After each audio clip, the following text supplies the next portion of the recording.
company.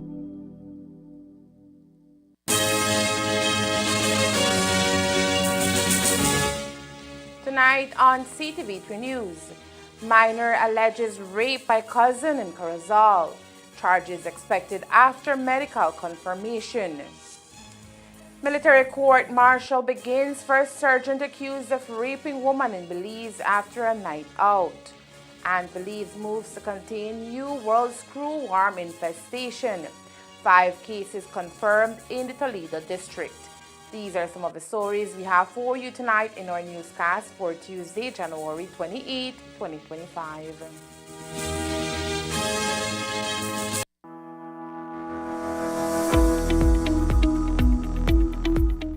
The New World screwworm is a serious threat to livestock, pets, wildlife, and even humans.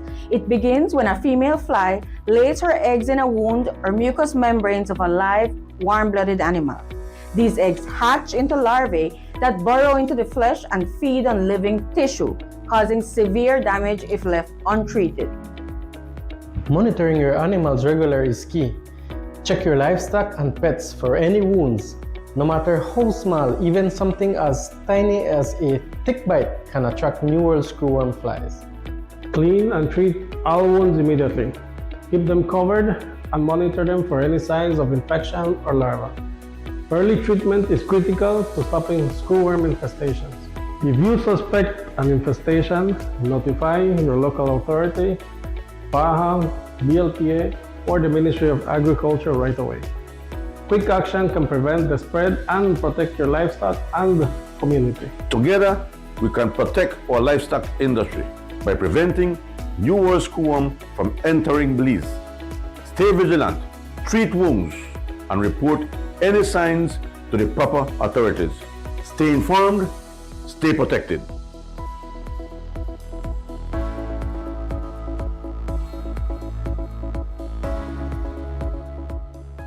Prepárate para la acción de la Premier League en la aplicación Max, disponible a través de Centar. No te pierdas ningún gol. Vive cada partido. Sumérgete en profundidad, entrevistas a jugadores y análisis de expertos. Disfruta del deporte en cualquier momento y en cualquier lugar con la aplicación Max. Para más información, llama al 380-0101.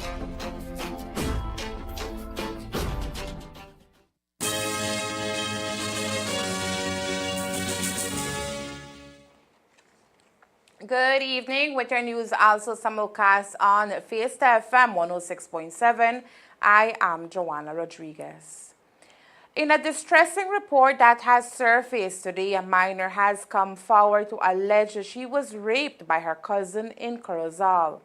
According to sources, the minor, accompanied by her mother, approached the Corozal branch of the Gender-Based Violence Response and Investigation Unit earlier today to file a formal complaint.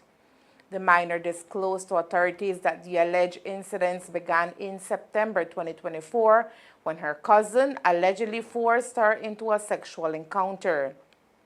She further revealed that this type of assault had occurred on multiple occasions throughout the year. Medical examinations carried out by a doctor have confirmed that the minor is indeed carnally known. Officials have indicated that the cousin is expected to face charges in a court of law for sexual offenses against the minor. A court-martial has commenced as Bulford Military Court in Wiltshire, where Sergeant Tawahaku Viavolo of the Welsh Guards faced serious allegations of raping a female colleague following a night out in Belize. The accused, who denies the charges, is at the center of a case that has highlighted troubling accounts of misconduct within the military ranks. The prosecution, led by Colonel Jim Carmichael, presented a harrowing narrative involving the alleged victim, who cannot be named for legal reasons. According to the court, the incident occurred in a hotel room booked by Sergeant after both individuals had reportedly consumed significant amounts of alcohol at a local bar. Details emerging from the trial describe a disturbing encounter in which the female soldier attempted to distance herself from the sergeant, who allegedly began spooning her and ignoring her objections. Colonel Carmichael narrated that despite the woman's repeated protest, both verbal and physical, the surgeon purportedly disregarded her pleas, forcibly kissing her neck, removing her clothes, and ultimately committing the alleged assault. In poignant testimony shared with the court, the woman described her feelings of powerlessness during the incident. I kept saying, "Can you stop?" He was just not listening to me. I felt like I was looking at a different person, she recounted during a police interview played in court. Witnesses heard how she initially attempted to move past the assault and continue her duties, but the emotional toll proved overwhelming, culminating in the victim reporting the alleged rape after a separate incident where the surgeon slapped her on the bottom. On the morning following the alleged assault, the surgeon reportedly behaved as if the events of the night before had not occurred, raising questions about his awareness of the severity of his actions. The surgeon, who is facing charges of rape and sexual assault by penetration, contends that there was no sexual contact between himself and the female soldier, asserting his innocence as the trial unfolds. The ongoing court-martial served as a critical moment in addressing issues of sexual misconduct within the military, as advocates call for greater accountability and support for victims. As the trial progresses, it is set to examine not only the accusations, but also the broader implications of such allegations within the armed forces. The court continues to hear evidence as the case develops. The Ministry of Agriculture continues its work with partner agencies to contain the spread of New World Screwworm in Belize. At this time, the country has a total of 5 cases confirmed, all in the Toledo district. Because this pest is easily transmissible, the ministry, along with BAHA, OYERSA, and the BLPA, have been working with farmers to prevent animals from getting infected with screwworms. Prevention includes checking animals daily and treat any visible wound as quick as possible. It is also recommended to apply approved healing and fly repellents to the navel of newborn animals after dehorning, ear tagging, or any other practice that leaves wounds on animals. These efforts, according to CEO in the Ministry of Agriculture, Servo Lobaiza, will help to stop the spread of the pest in Belize, which continues to follow all protocols for cattle exportation.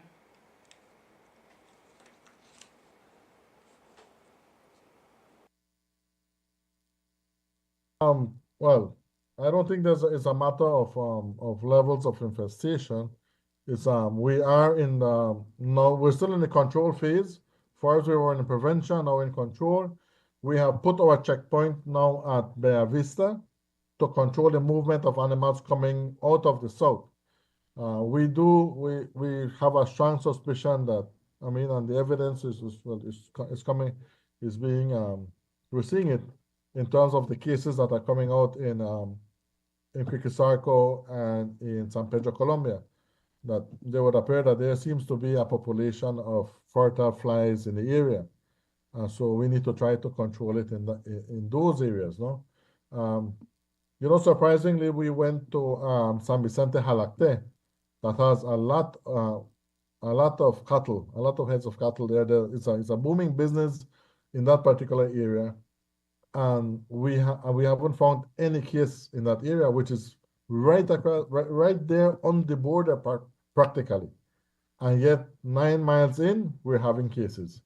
So it's a little bit perplexing, but it really, I think, to a certain extent, boils down to the movement of the fly itself. You know, I mean, it's an insect with wings. It flies. It can fly. I think someone said that it can fly up to 250 miles in its lifetime. And so it's close to the border, so it's possible that it can find its way into Belize.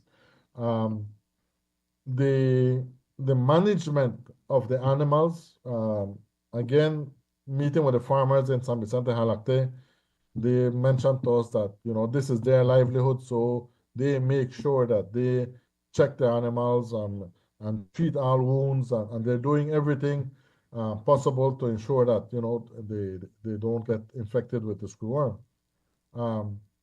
There are other areas in the Toledo district that are more have other challenges, no? I mean, for instance, in one of the farms where we have found two of the cases, I mean, the owner, the farmer himself, is not a full-time farmer. He has a job, and so he goes to work, and then on the weekends when he comes home, he tends to his animals. So you can see the difference, no? As opposed to you will be taking care of your animals every single day, making sure, checking to see if any wounds is present or whatever. The ministry has also been working with partner agencies to control the number of vampire bats, which have been found to be a contributing factor in the transmissibility of the screwworm as it feeds on cattle, which leaves them with an open wound and vulnerable to the parasite.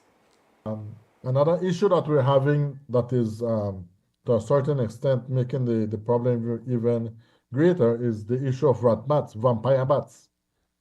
There seems to be, to a certain extent, a large population of vampire bats affecting the area.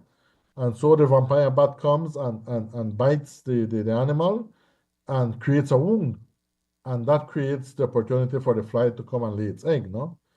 I believe two of the cases are from vampire. We suspect then it's highly that it is from vampire bat wounds, no? So we have already started now a program for control of vampire bats now, because we know that can only make the problem even worse. So we've already had a training. We already did some vampire bat trappings last week.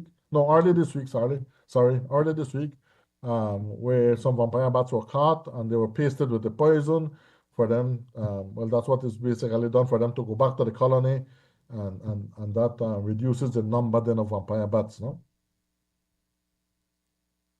If you notice worms in unusual wounds on any of your animals, you are asked to report them immediately.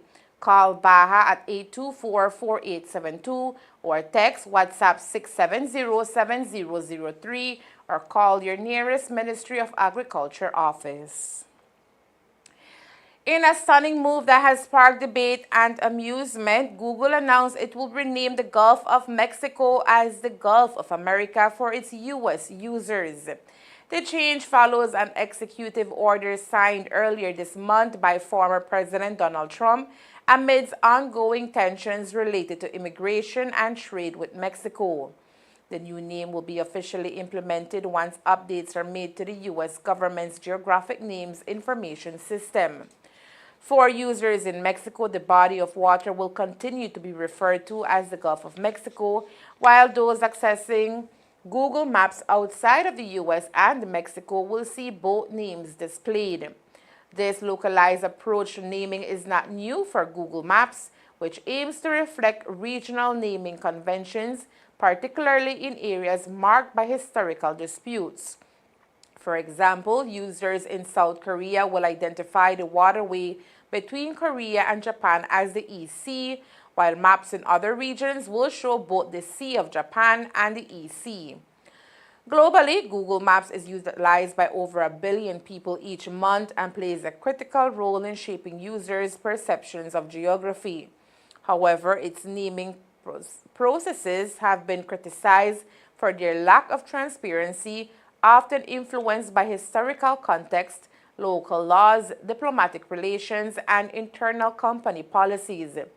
The Gulf of Mexico, a significant 218,000 square mile basin connecting the Caribbean Sea to the Atlantic Ocean, has held its historical name for over 400 years. Still, Trump's decision has ignited a firestorm of discussion, with the former president hailing the name change as beautiful and appropriate.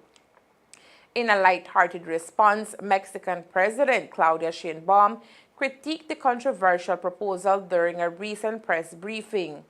She suggested that if the Gulf of Mexico could be renamed, perhaps North America could be dubbed Mexican America, referencing historical documents that utilize the term prior to the establishment of Mexico's constitution.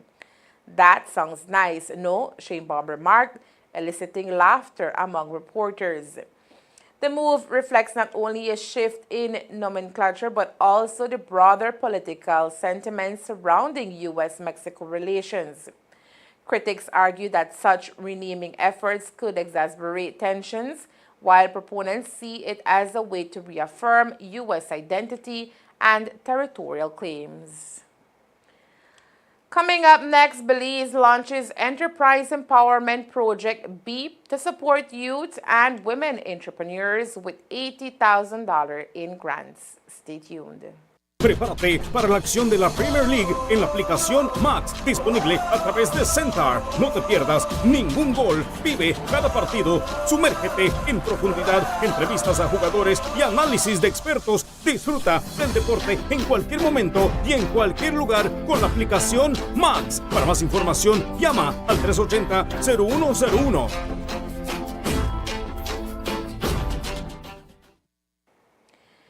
Last year, the government of Belize, through Beltrade, launched an innovative initiative known as the Belize Enterprise Empowerment Project BEEP with funding from the CARICOM Development Fund. The project aims to empower micro, small, and medium enterprises throughout the nation by providing crucial financial support, particularly targeting youths and women in rural areas. During an event today highlighting the project's progress, Narda Garcia, CEO of the Office of the Prime Minister of Belize, emphasized the significance of BEEP in overcoming financial barriers that often hinder the growth of burgeoning businesses by focusing on entrepreneurs operating within the orange economy, which encompasses cultural and creative industries, thereby fostering an environment ripe for innovation and development. To me, the BEEP is a very comprehensive program that will give you, yes, seed money as a startup to grow, or as a maturing company, as we call, which will be the second phase, or as an export-ready company. And so we have people like Haj Expressions, that is already a well-known business, but she now wants to make that jump into the world market, and she needs help. So we are helping her with seed money, but we are also helping her with marketing, using social media as a marketing tool, building her networks with other people, and that's exactly what BEEP is about. According to Garcia, the National Institute of Culture and History has been contacted to secure funding for businesses within the orange economy. The orange economy, we had spoken to the people at Niche, and we had at some point thought that we wanted to give them some of the money, right? But our experience at Beltrade is that we have awesome artists, awesome creative people with no business sense. So we thought that if we brought them into this program, we could take them to the comprehensive,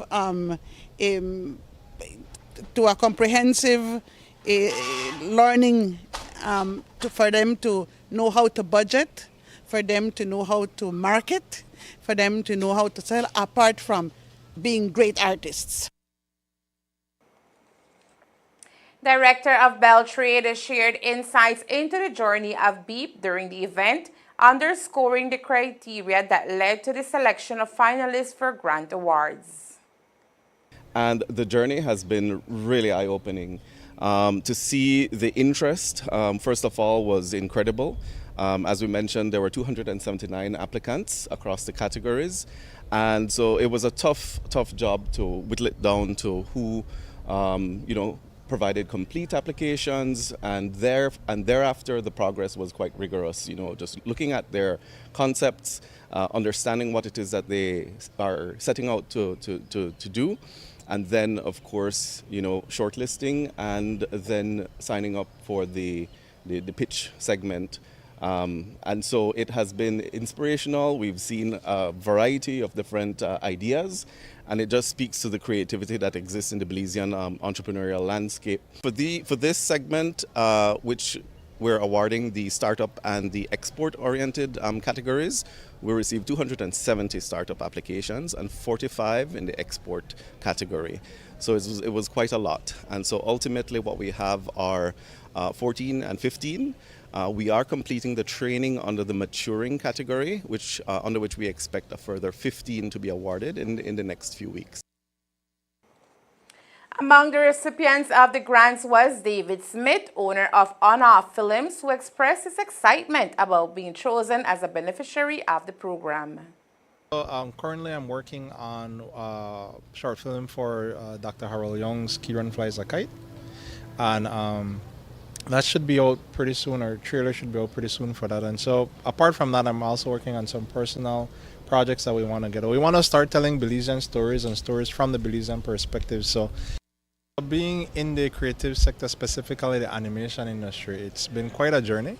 It's kind of exciting to see now that the orange economy is actually picking up. Through BEEP, a total of $800,000 in funding is set to be distributed to eligible businesses by the project's conclusion. Entrepreneurs interested in more information about BEEP and available grants can visit the Beltrade website and their various social media platforms. The Department of Youth Services, DYS, held an insightful training session today at the Corozal IT Vet Conference Room aimed at cultivating the next generation of small, young entrepreneurs. Titled Small Business Training 2, the workshop focused on equipping participants with essential tools and strategies to develop robust business ventures that are primed for success. The training attracted a diverse group of participants from Corozal and Orange Walk who were eager to explore their entrepreneurial aspirations. Key stakeholders, including personnel from the Development Finance Corporation, Corozal Town Council, Belize Companies and Corporate Affairs Registry, and Social Security, were present to lend their expertise and support. Tanya Danderson, who leads the Youth Entrepreneurship and Job Skills Division at DYS, spoke to us about the initiative. Yes, we are here from the Department of Youth Services, more specifically the Youth Entrepreneurship and on the Job Skills Training. And today we have our Small Business 2 training happening here at the Corozal IT Vet. We have gathered youth entrepreneurs from both the Orange Walk and the Corozal district. We're actually doing this training, we're replicating this training by regions. And so today, here we are in beautiful Corozal. Throughout the training, participants were encouraged to share their business plans and insights, fostering a collaborative environment for learning. Among the attendees was Maria Carrillo, the owner of Glitter Glam by Mar, who expressed her enthusiasm about the training. It will help me in get betterment in the business because we are learning different topics because we have had business training 1 last year and now we're in business training 2. So the business training 1, management, it teaches us on management, and now business training 2 will teach us how to expand our business and get more into social media and better the business. As the session concluded, participants had the opportunity to engage in a business networking mixer designed to foster connections among budding entrepreneurs and industry experts. The United Democratic Party today hosted a press conference where it introduced a few of its shadow ministers who, along with party leader Shine Barrow, presented policies which they seek to impose if they are to be elected the next government. A few of those present included Party Chairman Michael Perifeet, who is acting as Shadow Minister in the Ministries of Home and Foreign Affairs, Nelma Jones as the Shadow Minister in Education, Carlos Pereira in the area of Health and Wellness, as well as Alberto August, who is the UDP's Shadow Minister of Transport and Civil Aviation. In his address, Barrow, who falls in line as the Shadow Minister of Finance, spoke on a host of policies he promises to implement if he is to become the next Prime Minister. Although he did not provide any tangible plan to accomplish any of his promises, Barrow pledged that the UDP government would, on its first day, reinstate and expand the social welfare programs which were present under his father's administration for many years.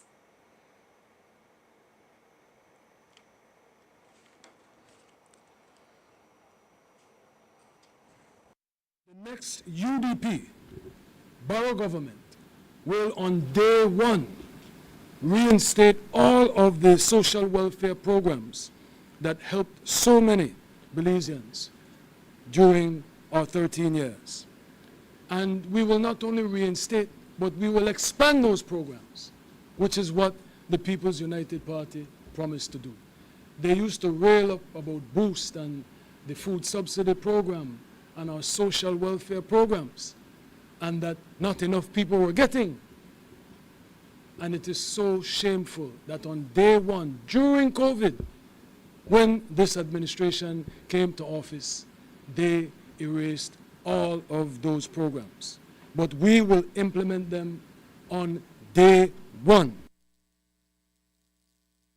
Also among his list of promises, Barrow spoke on lowering of taxes and removing any additional tax imposed by the sitting government.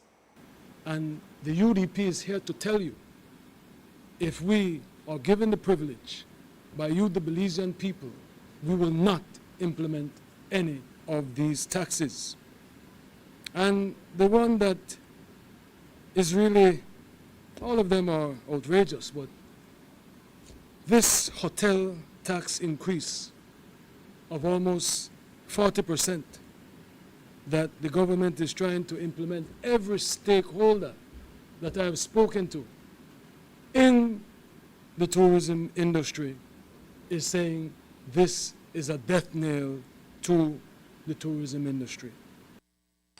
Now, while Sean Barrow and his shadow cabinet spoke on a number of expected policies they would hope to implement if they were to form the next government, the question on the minds of many Belizeans is the status of the UDP heading into the general elections.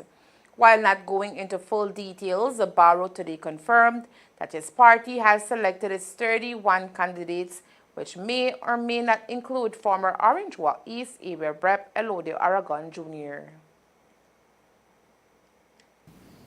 We have 31 candidates, but we will be introducing our 31 candidates in the next week or so. To be quite transparent, I've been in discussions with Elodia Aragon, and so we're going to finalize his return or not this week, and then we will introduce our 31 candidates, because as always the UDP is focused on bringing together, ensuring that we have everyone on board and keeping the room for reconciliation. With 31 candidates set to contest the general election under his leadership, Barrow says that while he is confident in their showing, he admits that some areas like Orange Walk Central, which is the constituency of the Prime Minister and has been a sure seat for the PUP for years now, will be a tough area to win. Right? They are significantly corrupt people, but we are confident that each constituency, the UDP has viable candidates. Some have a greater chance than others. Let us be fair. It is quite the hurdle in Lake Independence. It is quite difficult in places like Pickstock. It is quite difficult in Orange Walk Central. But we will fight nonetheless in all of, mentioning Orange Walk Central. I am so proud and so grateful to have a candidate like Miss Yara Kal, a lifelong educator, a former council candidate that serves her community. So we are proud of the candidates that we have, and there are other candidates in constituencies such as Cayo Central, for instance. Balona going home, Misha Shabat going home, Melin Espat going home. A lot of them are going home, but they are banking on the distractions and the diversions that the people will not pay attention to the failed policies. But we feel very different, and our people are on the ground and they know what they have to do, and they are doing it. Barrow today also took the opportunity to clear what he calls misconception in the public domain.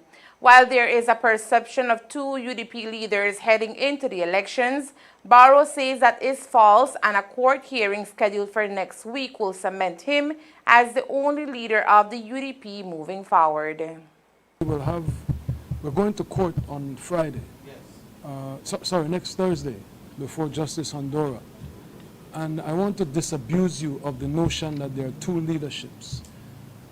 Tracy Pantan was expelled from the UDP. Patrick Farber expelled from the UDP. These people are the Alliance for Democracy Party. There is only one United Democratic Party. Just like there's one Great Belize, one Channel 5, there's only one.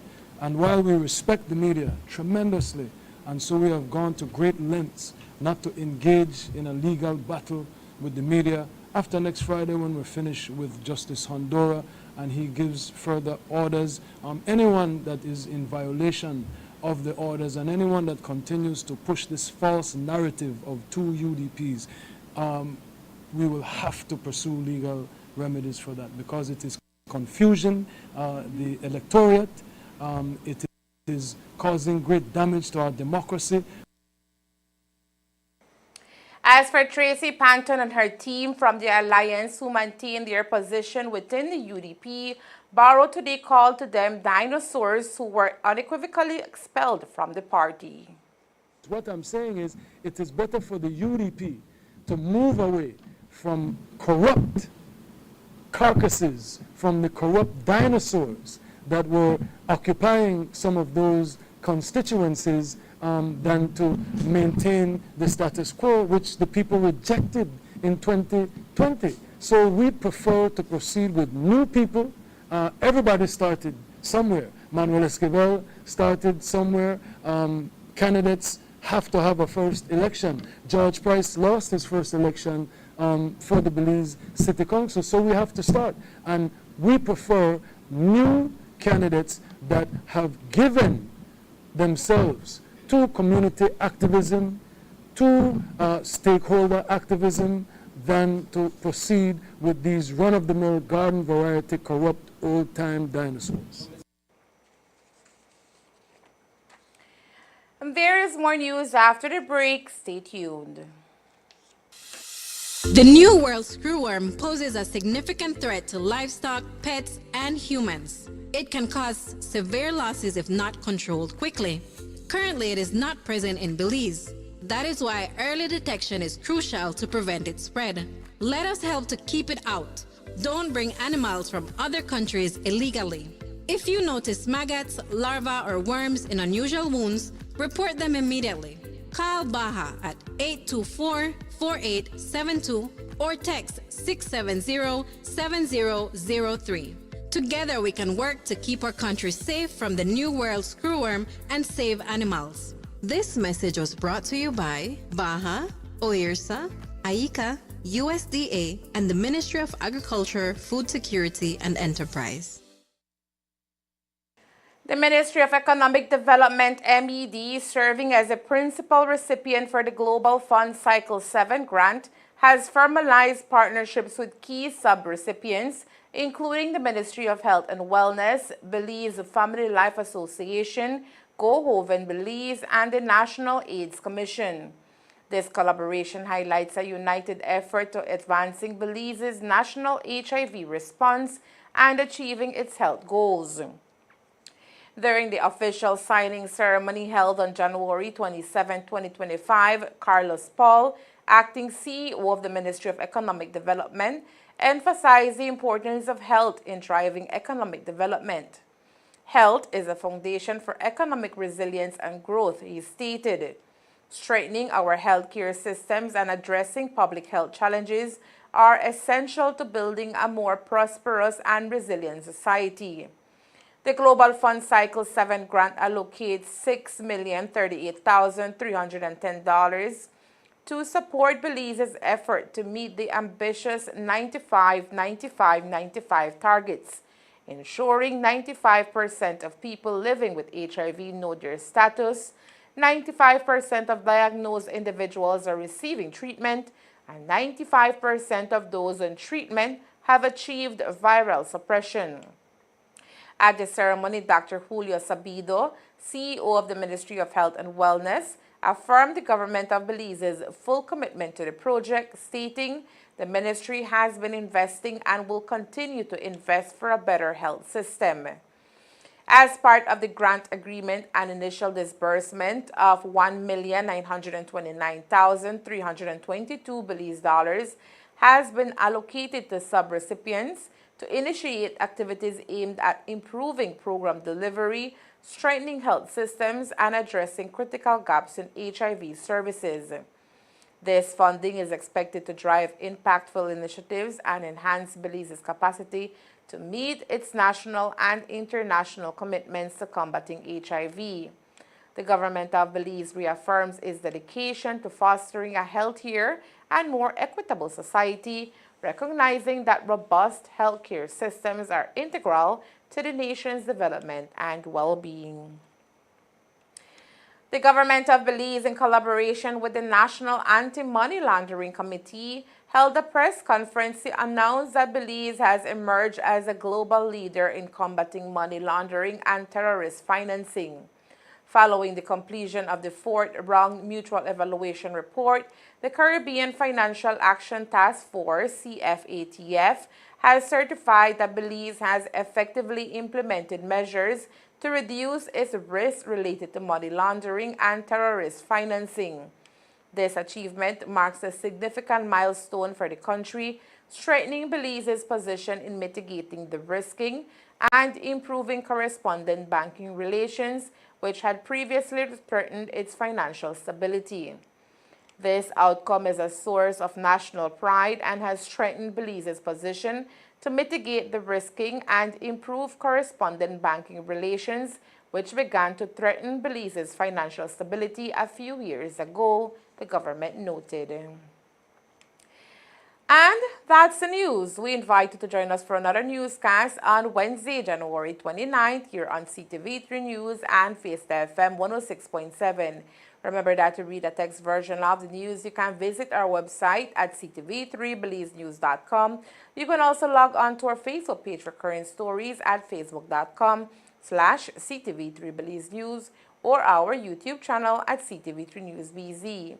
From all of us here at CTV3 News, thank you for watching and listening. Good night.